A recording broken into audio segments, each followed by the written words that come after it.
पाकिस्तान के साबिक वज़ीर आज़म इमरान खान का कहना है कि मुल्क में गैर-एलानिया मार्शल लॉ नाफिज है और हुकूमत अक्टूबर में इंतखाबात करवाने से भाग रही है। BBC के प्रोग्राम हार्ड टॉक में इंटरव्यू देते हुए तहरीक इंसाफ के सरबराह का ये भी कहना था कि फ़ौजी अदालतों के क़याम का मकसद ही उन्हें सज़ा दिलवाना है।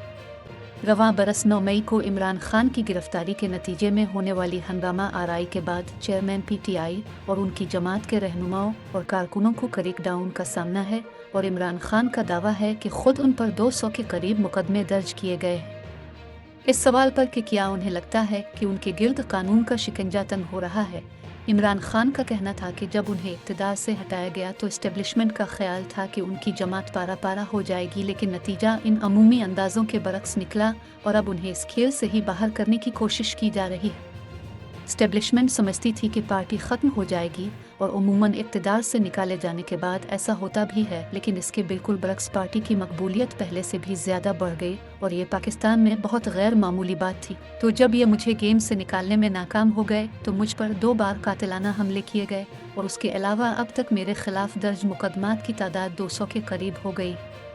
यह तमाम कोशिशें इसलिए हैं कि यह मुझे जेल में डाल सके या नाअहल करवा सके या दोनों काम कर सके। इमरान खान ने यह भी कहा कि अब ये मेरे खिलाफ फ़ौजी अदालतों की तैयारी कर चुके हैं और मामला सुप्रीम कोर्ट में है कि वो फ़ौजी अदालतों के लिए इजाज़त देती है कि नहीं, और उन फ़ौजी अदालतों के क़याम का मकसद ही मुझे सज़ा दिलवाना है।